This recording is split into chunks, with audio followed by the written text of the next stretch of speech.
Nice reading. I call Melissa Lee. Thank you, Madam Speaker. It is a great pleasure to rise to take a brief call on the Maritime Crimes Amendment Bill. And I'd like to commend that member who just took his seat. 10 minutes is actually a long time to fill, and when there's a lot of bluster. But I'm not going to go there. I'm just going to rise above it. I'm going to just rise above it. But I just could not help myself. I will stop right there.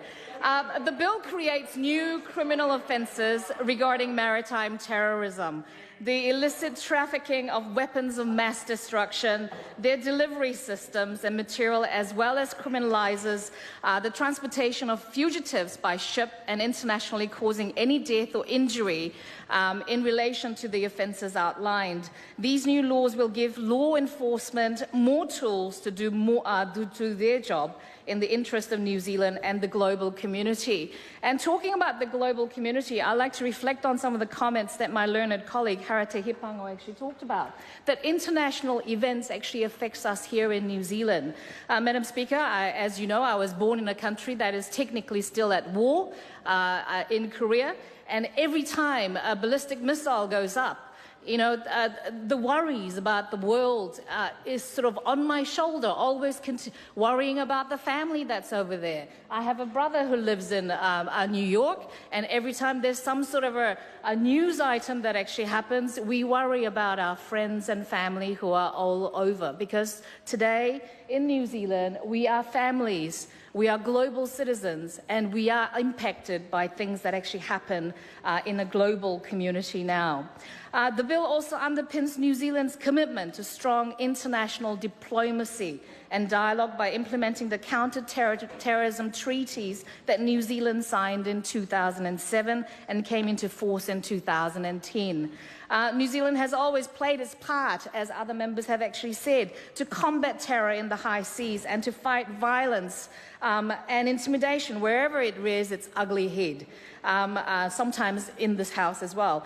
The bill strengthens New Zealand's ability to deal with acts of violence and atrocities around the world and continues to serve our role as good international security partner. Madam Speaker, it's also in the interest of New Zealand, not just New Zealand, but to all humanity, to eliminate terrorism and maritime crime. It is a blight on the vulnerable of our global society. Many of us have actually read stories about the terrible human trafficking that actually happens, and I hope that this actually goes some way to alleviating some of those issues that we face, whether it's actually from Iraq to Somalia, from North Korea to the Sudan. We see acts of terror, and New Zealand works our bit to stamp it out.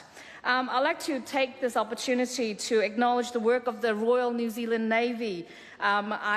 Many years ago, I had the opportunity to celebrate one of their anniversaries and had the pleasure of being on board the Endeavour, where I actually got to see the work that they actually do, and many of the frigates that actually sort of came, and I ended up refueling some of them and saw the tremendous work that they actually do, not just the Navy, but all of our armed force personnel, the men and women who actually serve in our armed forces. But in this instance, particularly for the Navy, who have for many years now been part of the ongoing operations to end criminal activities at sea, including their involvement in Operation Ocean Shield, fighting piracy off the Horn of Africa, supporting famine relief efforts in the regions of protecting our national economic interests by uncovering illegal trading in fishing and in the Asia-Pacific Rim, their work on the front lines of our borders, defending our shores and the shores of other nations is truly commendable,